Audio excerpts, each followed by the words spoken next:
الرحمن الرحيم الحمد لله نحمده ونستعينه ونستغفره ونؤمن به ونتوكل عليه ونعوذ بالله من شرور أنفسنا ومن سيئات أعمالنا من يهد الله فلا مضل له ومن يضلل فلا هادي له ونشهد أن لا إله إلا الله وحده لا شريك له ونشهد أن سيدنا مولانا محمدا عبده ورسوله الذي أرسله بالحق بشيرا ونذيرا وداعيا إلى الله بإذنه وسراجا منيرا أما بعد فأعوذ بالله من الشيطان الرجيم بسم الله الرحمن الرحيم إنا أعطيناك الكوثر فصل لربك وانحر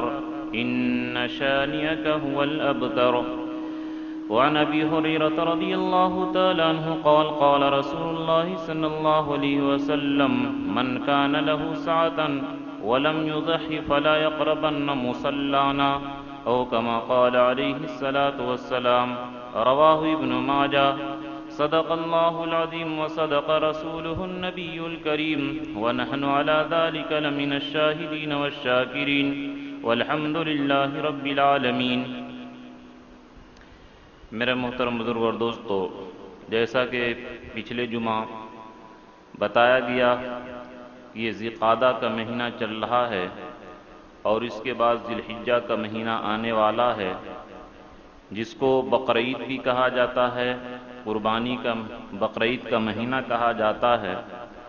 اور قربانی اسی مہینے کی 10 تاریخ، 11 تاریخ، 12 تاریخ ان 3 دنوں کے اندر کی جاتی ہے۔ جس طرح قربانی کی بڑی فضیلت ہے،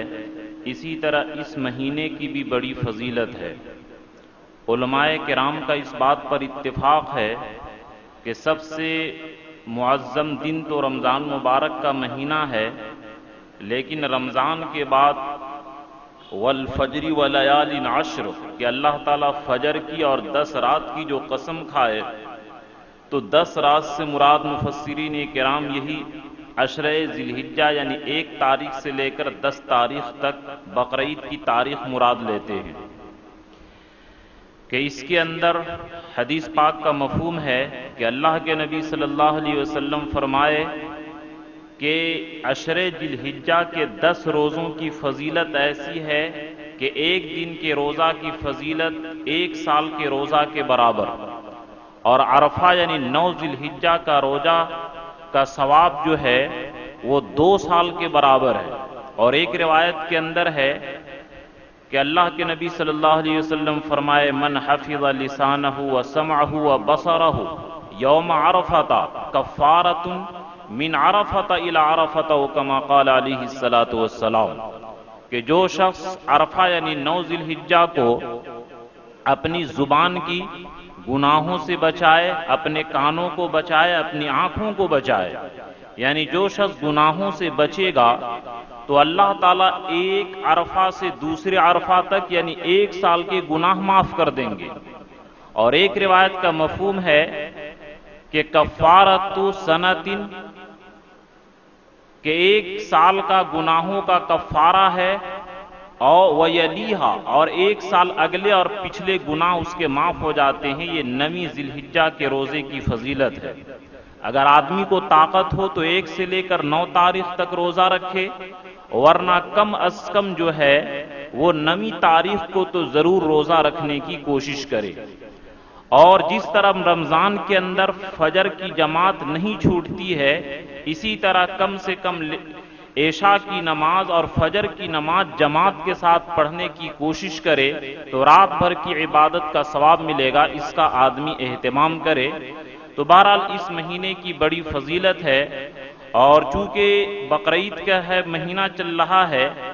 اور اس کے اندر مسائل چونکہ بہت سارے لوگ پوچھتے ہیں، اس لیے میں نوٹ کر لیا کہ جس کو لوگ موبائل کے ذریعے اور بہت سارے مسائل کو پوچھتے ہیں، ان چیزوں کی میں وضاحت کر دینا چاہتا ہوں کہ قربانی کے بہت اہم مسائل ہیں، اور قربانی کے اندر کسی طرح کی غفلت نہیں کرنی چاہیے۔ اس مہینے کے اندر خاص کر کے 1 تاریخ سے لے کر کے اس کے منگل کو یا بدھ کو چاند نظر آ جائے گا تو اس دن سے عبادت کا اہتمام کریں، اور اس کے ضمن میں جو لوگ مسائل پوچھتے ہیں تو میں انہی چیزوں کو آپ لوگوں کے سامنے بیان کرنے کی کوشش کرتا ہوں، توجہ کے ساتھ سمجھنے کی کوشش کریں گے۔ بعض لوگ سوال یہ کرتے ہیں کہ کیا ہر صاحب نصاب پر قربانی واجب ہے، یا صرف گھر کا ایک آدمی قربانی کر دے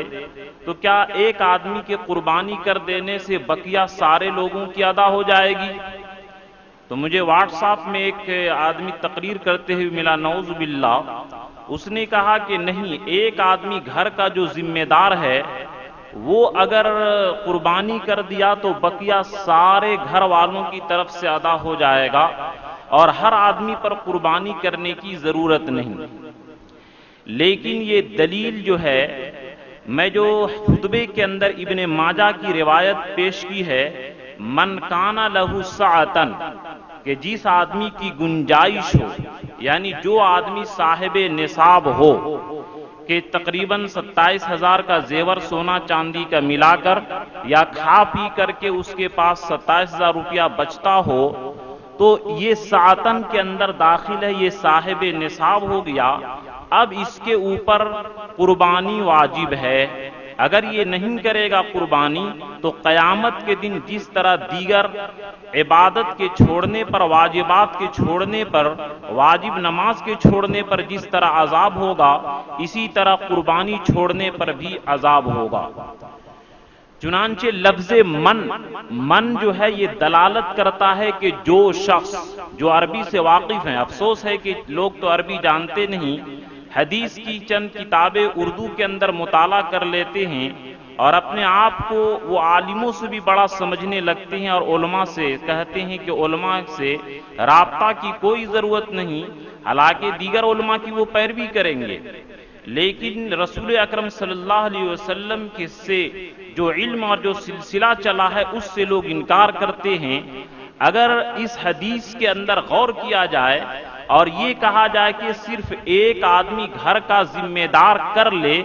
تو یہ تو قرآن کے دیگر آیتوں سے بھی پتہ یہ چلتا ہے کہ قرآن میں جو ہے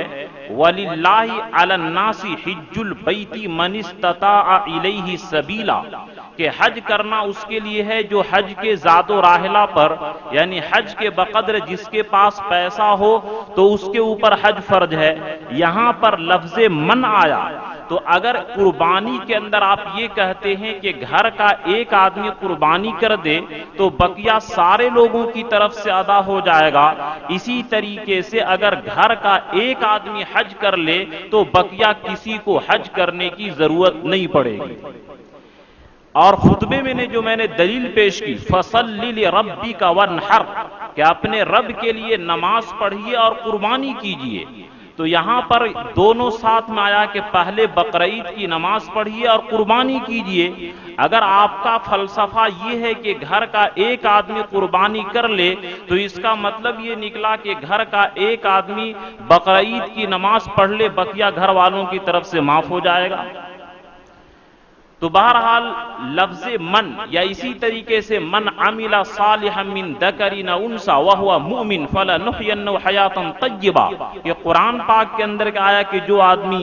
مومن مرد ہو یا عورت نیک عمل کرے اللہ اس کو بدلہ دیں گے۔ تو یہاں پر بھی لفظ من آیا ہے، تو اس فلسفے کے مطابق یہ نکلا کہ اللہ تعالیٰ صرف اور صرف جو گھر کا ذمہ دار ہے اس کو ثواب دیں گے اور بقیہ لوگوں کو نہیں دیں گے۔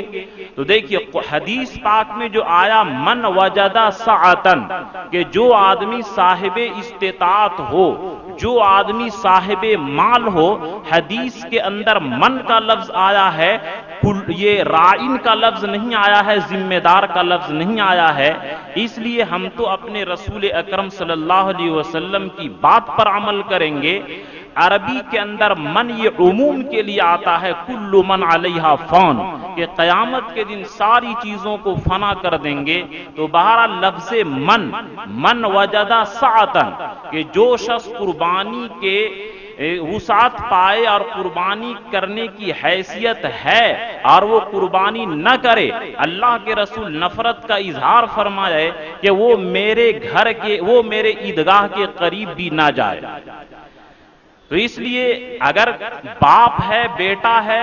پورا پیسے کا مالک باپ ہے کہ باپ تنے تنہا مالک ہے، بیٹوں کو پیسہ نہیں دیا ہے،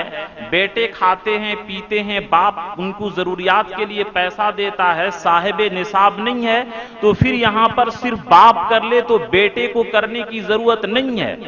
لیکن اگر باپ نے بٹوارا کر دیا، ہر لڑکا صاحب نصاب ہو گیا، جس طرح فطرہ ہر آدمی کو الگ الگ دینا ہے، صاحب نصاب کو زکوٰۃ ہر صاحب نصاب کو الگ الگ دینا ہے، اسی طرح من وجد سعتن، لفظ من جو ابن ماجہ کے اندر یہ روایت موجود ہے، یہ دلالت کرتا ہے کہ قربانی گھر کا ایک ذمہ دار کر دیتا ہے، تو ان کی بات اس حدیث کے خلاف، نبی کے قول کے خلاف، اصول عربی کے خلاف، جمہور امت کے خلاف ہے۔ ہر صاحب نصاب پر قربانی واجب ہے۔ اس لیے اس بات کو ذہن میں رکھیں کہ صرف ایک آدمی اگر قربانی کر دیتا ہے تو سب کے طرف سے نہیں ہوگا۔ من وجد سعتن، کہ جو شخص ہر وہ شخص جو وسعت رکھے، صاحب نصاب ہو، ہر صاحب نصاب پر یہ قربانی واجب ہے۔ اگر نہیں کرے گا تو قیامت کے دن جس طرح دیگر واجبات کے چھوڑنے پر عذاب ہوگا، اسی طریقے سے اس قربانی کو چھوڑنے سے بھی عذاب ہوگا۔ اگر بیوی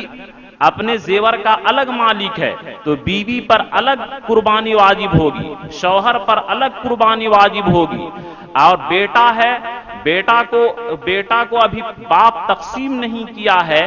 وہ کھانے پینے کے لیے دکان میں بطور کام کرنے کی ہے، ملکیت کے نہیں ہے، تو وہ صاحب نصاب ہے ہی نہیں ہے۔ اور فقہ کی ہر کتاب کے اندر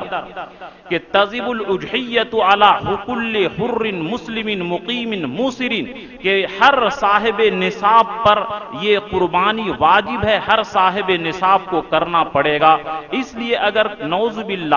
کوئی غلط فہمی آپ کو میں مبتلا کرے کہ نہیں گھر کا ایک آدمی کر دے قربانی، تو یہ حدیث کے خلاف ہے، قرآن کے اصول کے اعتبار سے بھی عربی اصول کے خلاف لفظ من آیا، کلو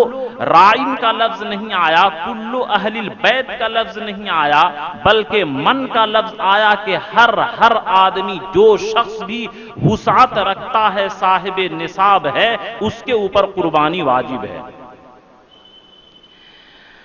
اب یہاں پر پچھلے جمعہ بعض لوگ پوچھے کہ نعوذ باللہ اگر حالات خراب ہو گئے اور ہم لوگ قربانی نہیں کر سکے تو پھر ایسی صورت میں قربانی کیسے کریں گے؟ تو دیکھیے میرے دوستو، حدیث کے لفظ سے بھی یہ ثابت ہوتی ہے کہ نعمت الاضحیۃ الجزع من الظان، کہ اصل تو یہ ہے کہ آدمی مکمل جس میں زیادہ خرچ ہو اس کے اندر زیادہ ثواب ہے۔ یہ تو اللہ کے رسول صلی اللہ علیہ وسلم نے اور شریعت نے غریبوں کی رعایت کرتے ہوئے 7 لوگوں کی شرکت کی اجازت دی ہے، یہ الگ چیز ہے، لیکن جو صاحب حیثیت ہیں، جن کو اللہ نے پیسہ دیا ہے، اور نعوذ باللہ اگر بڑے کی جانور کی قربانی بند ہو گئی تو ایسا نہ سوچئے کہ قربانی معاف ہو گئی، ان کو چھوٹے بکرا یا بکری کی قربانی دینی پڑے گی۔ اور بعض لوگ یہ سمجھتے ہیں کہ قربانی نہیں کریں گے پیسہ دے دیں گے، تو یاد رکھیے کہ جان بوجھ کر کے کوئی آدمی یہ کہے کہ فجر کی نماز نہیں پڑھیں گے بعد میں قضا کر لیں گے، یا روزہ رکھنے کی طاقت ہے اور بولتا ہے کہ روزہ نہیں رکھیں گے بعد میں قضا کر لیں گے، تو یہ آدمی گناہ سے نہیں بچ سکتا۔ اسی طرح قربانی کرنے کے دنوں میں جو 3 دن ہے قربانی کی، ان دنوں میں یہ قربانی کر سکتا ہے، اور پھر بھی جان بوجھ کر کے نہ کرے اور صدقہ دینے کی نیت رکھے تو یہ آدمی گناہ سے نہیں بچ سکتا ہے۔ صدقہ کرنا یہ اس وقت ہے جبکہ آدمی کسی حالات کے خرابی کی وجہ سے، مجبوری کی وجہ سے نہیں کر پایا، تو اب اس کے لیے ہے کہ چلو اس قربانی کے جانور کو صدقہ کر دو۔ اس لیے میں نے پچھلے جمعہ یہ مسئلہ بیان کیا تھا کہ میں بہت سارے لوگوں کو معلوم نہیں ہوتا کہ میں جس سال بلسکرہ آیا تھا 60 چمڑے جمع ہوئے تھے، اور 10 سال کے اندر 300 چمڑا جمع ہونے لگے تو لوگوں کو الحمدللہ مسئلہ معلوم ہونے کے بعد لوگ عمل کرتے ہیں۔ تو اسی طرح جن کے اوپر جو صاحب نصاب ہیں، پہلے زمانہ میں 5-6 ہزار روپیہ میں صاحب نصاب ہو جاتے تھے، تو جن لوگوں کے ذمے قربانی رہ گئی یا جن کے ماں باپ اپنی قربانی میں کوتاہی کرتے تھے اور وہ لوگ چاہتے ہیں کہ میرے ماں باپ عذاب سے بچ جائیں، قربانی کی ذمہ داری ختم ہو جائے، تو اب ایسی صورت میں مکمل یا تو بکرا خرید کر کے ہی صدقہ کر دے، یا بکری کی قیمت جو متوسطاً عام طور پر 4,000-3,000 میں، یہ دیہات کے علاقوں میں بہترین بکری مل جاتی ہے متوسط درمیانی درجے کی، اتنا روپیہ ہر سال کے قربانی کے بدلے 4,000-3,000 کے میکسیمم جو ہے اتنا روپیہ ہر سال کے بدلے نکالنا پڑے گا، تب جا کر کے اس آدمی کی معافی ہوگی۔ تو بہرحال جو لوگ اگر مجبوری کی وجہ سے قربانی نہیں کر سکے تو ان کے لیے یہ ہے مجبوری کی صورت میں کہ وہ لوگ بعد میں یا تو جو جانور خریدے ہیں اسی کو صدقہ کر دیں، یا جانور کے برابر پیسہ صدقہ کر دیں۔ اور یہ بھی فرق یاد رکھیے کہ قربانی جب ہم کر رہے ہیں تو اس کا گوشت کھانا ابھی جائز ہے، لیکن اگر نعوذ باللہ کسی حالات کے خراب ہونے کی وجہ سے قربانی نہیں کر پائے اور بعد میں جب صدقہ کریں گے تو اس کا گوشت نہیں کھا سکتے ہیں، صرف اور صرف غریب لوگ کھا سکتے ہیں، نہ قربانی کرنے والا کھا سکتا ہے اور نہ قربانی یہ جو اتنے مالدار لوگ ہیں وہ بھی نہیں کھا سکتے ہیں اور قربانی کرنے والا بھی نہیں کھا سکتا ہے۔ تو بہرحال جو صاحب نصاب ہیں، دیکھیے غریبوں پر تو قربانی ہے نہیں، اگر جو لوگ گھرانہ غریب ہے صاحب نصاب نہیں ہیں، وہ گھرانہ اگر ایک آدمی بھی کر دے تو ان کے ذمے کافی ہو گیا، ثواب ملے گا۔ لیکن جو آدمی صاحب نصاب ہے، جن کے اوپر فطرہ واجب ہے، ان کے اوپر الگ الگ اپنی قربانی واجب ہے۔ اور یہ بھی بیان کیا تھا پچھلے ہفتہ کہ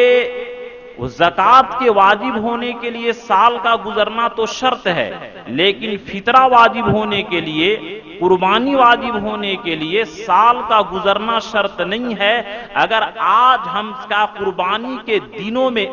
آخری دن 12 تاریخ کو بھی کوئی آدمی صاحب نصاب ہو گیا تو اس کے اوپر قربانی واجب ہو جاتی ہے۔ زکوٰۃ کے واجب ہونے کے لیے سال گزرنا شرط ہے، لیکن قربانی واجب ہونے کے لیے سال کا گزرنا شرط نہیں ہے، یہ فرق یاد رکھیے گا۔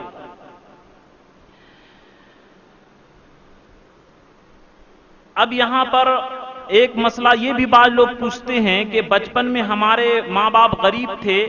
اور وہ ہمارے طرف سے عقیقہ نہیں کر سکے، تو کیا جن لوگوں کا عقیقہ نہیں ہوا ہے وہ قربانی کریں گے تو ان کی قربانی ادا نہیں ہوگی؟ یہ نامعلوم، یہ کیا ہے، نہیں جاننے کی وجہ سے لوگ اس طرح مسئلہ بولتے ہیں، جس طرح عورتوں میں مشہور ہے کہ شوہر کا نام لینے سے نکاح ٹوٹ جاتا ہے۔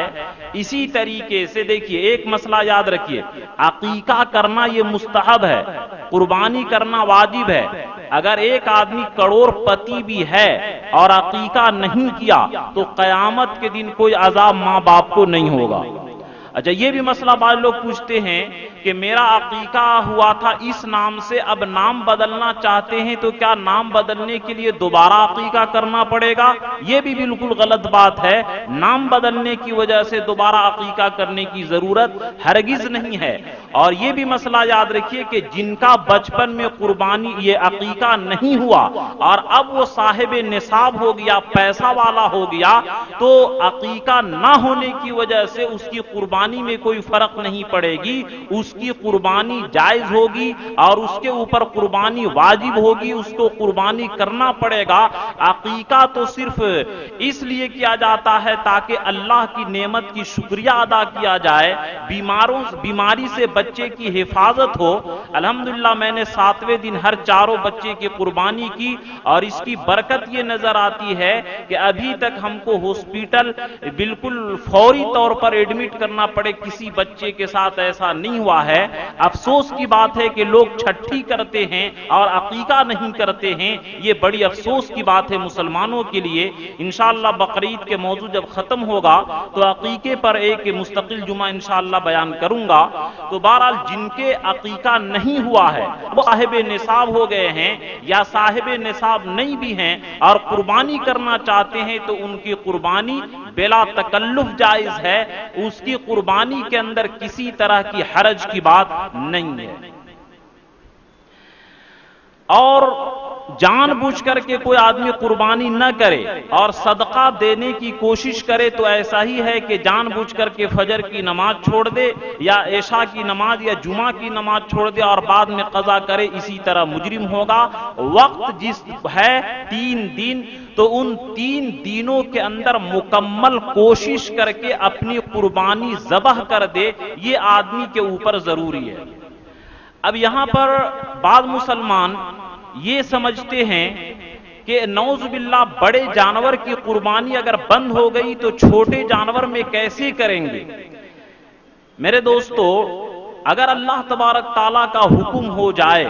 اور 10 جن کو جو کروڑ پتی ہیں 10 لاکھ 5 لاکھ کے مالک ہیں، اگر 10-15 ہزار کے چھوٹے جانور کی ان کی قربانی کرنی پڑی تو اس سے کیا حرج کی بات ہے؟ ان کو تو قربانی کرنی چاہیے کہ ان کے گناہ معاف ہو جاتے ہیں اور قیامت کے دن ان کے سینگ کے ساتھ، بال کے ساتھ، پر کے ساتھ نیکی لے کر کے آئیں گے، ایک ایک بال کے بدلے میں نیکی ملے گی۔ اتنی زیادہ اس کے لیے فضیلت ہے، پھر ہم کتراتے کیوں ہیں؟ دنیا کے اندر اگر مین روڈ کے اندر جگہ ملے اور ایک دیہات کے علاقے میں تو لوگ کہتے ہیں کہ پیسہ زیادہ لگے تو لگے لیکن وی آئی پی جگہ چاہیے۔ اسی طریقے سے جو لوگ چھوٹے جانور کی قربانی کرتے ہیں ان کی نیکی وی آئی پی درجے کے اندر ہوگی، اور جو بڑے جانور میں کرتے ہیں اللہ تعالیٰ غریبوں کے آسانی کے لیے ان کو اجازت دیے ہیں شرکت کی، اس لیے جن کو اللہ حیثیت دیے ہیں ان کو تو چاہیے کہ چھوٹے ہی جانور کی الگ الگ قربانی کریں۔ جس طریقے سے یہ عید الفطر کے موقع پر بعض مالداروں سے میری گفتگو ہوئی کہ 40 روپیہ یا 50 روپیہ جو بھی طے ہوتا ہے یہ تو غریبوں کا فطرہ ہے، اور اللہ کے رسول کشمش نکالنے بولے ہیں یہ تو مالداروں کا ہے۔ جس طرح مالدار لوگ چاہتے ہیں کہ وی آئی پی کوٹا میں سفر ہو، اسی طرح ان کو چاہیے کہ وی آئی پی کوٹے کی والی عبادت کریں، اونچے درجے والی چیز کی عبادت میں وہ شامل کریں۔ غریبوں کے ساتھ کیوں شامل ہوتے ہیں؟ گو اگرچہ ادا تو ہو جائے گا، گناہ اس کے ذمے سے باقی نہیں رہے گا، لیکن یاد رکھیے کہ جنت بھی وی آئی پی ہے اور لو درجے کی بھی ہے۔ اصحاب مقربین کی الگ جنت ہے، اور جو اللہ کے قریبی لوگ ہوں گے جنت الفردوس ان کی الگ جنت ہوگی۔ اگرچہ جنت میں کسی طرح کی کمی نہیں ہوگی لیکن وی آئی پی درجے کی بھی جنت ہے۔ تو جس طرح دنیا کے اندر ہم لوگ سوچتے ہیں کہ وی آئی پی جگہ میں، وی آئی پی کوٹے کے اندر ہماری شمولیت ہو جائے، اسی طرح آخرت کے بارے میں بھی آدمی کو چاہیے کہ اپنے آپ کو وی آئی پی جنت کے اندر داخل کرنے کی کوشش کرنی چاہیے، دارالسلام کے اندر، جنت الفردوس کے اندر۔ اور بعض لوگ یہ سوال کیے کہ قربانی کے دن کتنے ہیں؟ تو میرے دوستو، حدیث سے جو بخاری کے اندر، مسلم کے اندر اور دیگر مفسرین کے رائے کے مطابق میں نے جو تحقیقی مطالعہ کیا کہ 8 مفسرین کرام کی رائے ہے کہ قربانی کے دن جو ہے وہ 3 ہیں۔ چنانچہ روح المعانی کے اندر کہ ایام النحر وعدتها 3 ایام، روح المعانی کے اندر علامہ محمود آلوسی رحمت اللہ علیہ لکھتے ہیں فی ایام معلومات کی آیت کریمہ کے ذیل میں وعدتها 3 ایام کے قربانی کے 3 دن ہیں۔ یوم العید، ایک تو بقرعید کا دن، و یومان بعدہ، اور بقرعید کے 2 دن بعد یعنی 11 اور 12 تاریخ۔ اسی طرح تفسیر ابن کثیر کے اندر، احکام القرآن کے اندر، تفسیر فتح القدیر کے اندر، الاستذکار کے اندر، ان 7 یہ تفسیر کی کتابوں میں مفسرین کرام کی رائے یہ ہے، اور انہوں نے جو واضح طور پر ثابت کیا ہے کہ قربانی کے اصل 3 دن ہیں۔ اس کے علاوہ میں نے 22 حدیث ایسی مطالعہ کی، 22 حدیث کو میں نے دیکھا 22 حدیث ایسی دلالت کرتی ہیں کہ قربانی کے 3 دن ہیں۔ چنانچہ ترمذی بخاری کے اندر یہ روایت ہے کہ یہ پہلے ذہن میں یہ بات رکھیے کہ مدینے کے اندر 1 سال قحط ہو گیا ہے۔ بخاری کے اندر حضرت سلمہ ابن اکوع رضی اللہ تعالیٰ عنہ سے روایت مروی ہے۔ حدیث کا مفہوم ہے کہ یہ مدینے کے اندر 1 سال قحط ہو گیا تھا، بہت غربتی تھی وہاں، سب لوگ قربانی نہیں کر سکتے تھے۔ تو اللہ کے نبی فرمائے کہ اس سال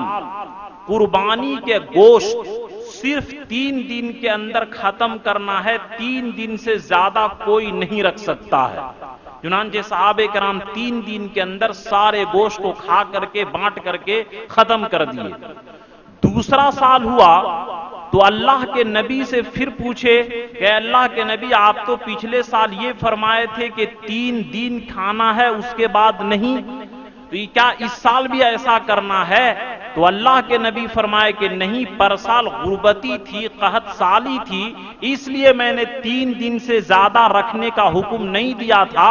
اب یہ پچھلا حکم یہ منسوخ اور چینج ہو گیا، اب جتنا دن چاہو تم اتنا دن رکھ سکتے ہو قربانی کا گوشت، جیسا کہ بعض لوگ 6 مہینہ تک رکھتے ہیں، اس کے اندر کوئی حرج یا کوئی گناہ کی بات نہیں ہے۔ چنانچہ لا یاکل احدکم من لحم اضحیتی فوق 3 ایام، یہ ترمذی کے اندر روایت ہے کہ 3 دن سے زیادہ نہ کھاؤ۔ نہا ان ناکل من لحوم نسکنا بعد 3، یہ مسلم شریف کے اندر روایت موجود ہے کہ اللہ کے نبی فرمائے کہ 3 دن سے زیادہ نہ کھاؤ۔ اور یہ سلمہ ابن اکوع والی روایت بخاری کے اندر ہے، قال النبی صلی اللہ علیہ وسلم من ضحى منکم فلا یصبحن بعد 3 الى آخر الحدیث فإن ذلك العام كان بالناس جهد فأردت ان تعینوا فيها۔ اللہ کے نبی فرمائے کہ اس پر سال تو میں اس لیے حکم دیا تھا تاکہ تم لوگ غریبوں کی مدد کرو، اب یہ حکم منسوخ ہو گیا۔ بہرحال اس طرح کی روایت جتنی بھی ہیں ان روایتوں سے یہ ثابت ہوتا ہے کہ قربانی کے 3 دن تھے، اللہ کے نبی صلی اللہ علیہ وسلم یہ حکم دیے تھے کہ قربانی جو ہے وہ 3 دن کے اندر ہے، 3 دن کے سے زیادہ نہیں ہے، یہ اللہ کے نبی صلی اللہ علیہ وسلم فرمائے تھے۔ تو ان روایتوں سے یہ ثابت ہوا کہ اللہ کے نبی صلی اللہ علیہ وسلم جو فرمائے کہ 3 دن قربانی ہے، ان 3 دنوں کے بعد گوشت کو تم نہیں جمع کر سکتے ہو، لیکن یہ حکم منسوخ ہو گیا اور اب یہ اجازت ہوئی کہ اب جتنا دن چاہے اتنا دن آدمی رکھ سکتا ہے گوشت کو۔ لیکن قربانی کی جو ایام ہیں وہ 3 دن ہیں۔ چنانچہ حضرت علی رضی اللہ تعالیٰ عنہ کا یہ قول موطا امام مالک کے اندر حضرت عبداللہ ابن عمر سے مروی ہے، قال مالک عن نافع ان عبد اللہ بن عمر رضی اللہ تعالیٰ عنہ قال الاضحى یومان بعد یوم النحر، کہ قربانی کے بقرعید کے بعد 2 دن ہے، یعنی قربانی کے 3 دن ہے۔ حضرت علی رضی اللہ تعالیٰ عنہ فرمائے ان علی یقول الاضحى یومان بعد یوم الاضحى، کہ قربانی کے دن کے بعد 2 دن ہے۔ بہرحال اس طرح کی روایت آپ کے سامنے پیش کروں تو تقریباً 22 روایتیں ایسی ہیں۔ تو بہرحال اللہ کے نبی کا جو عمل تھا، صحابہ کا جو عمل تھا، اور بخاری جو اصح الکتب بعد کتاب اللہ، کہ قرآن کے بعد سب سے زیادہ صحیح کتاب بخاری ہے، بخاری مسلم ترمذی نسائی کے اندر یہ روایت موجود ہے کہ قربانی کے 3 دن ہیں۔ اس لیے میرے دوستو 3 دن کے اندر قربانی کریں، اور اس طریقے سے پروپیگنڈا پھیلانے کی بالکل قطعی ضرورت نہیں کہ بالکل چوتھا دن کریں۔ وہ روایت جو ہے مسند بزار کی اور احمد کی ہے، اور وہ اس روایت کے اندر متن کے اعتبار سے بھی اور سند کے اعتبار سے بھی دونوں طریقے سے اس کے اندر اضطراب ہے۔ قوی حدیث جو ہے وہ 3 دن کے بارے میں ہے، اس لیے میں نے آپ کے سامنے قوت کے ساتھ اور پورے دلیل کے ساتھ یہ بات رکھی کہ قربانی کے یہ 3 دن ہیں، اور انہی 3 دنوں کے اندر قربانی آدمی کو کرنا چاہیے۔ ایک اور عام طور پر یہ سوال کرتے ہیں کیا عقیقہ قربانی کے ساتھ کر سکتے ہیں یا نہیں؟ کہ ایک جانور ہے، اس جانور کے اندر بعض لوگ قربانی کرتے ہیں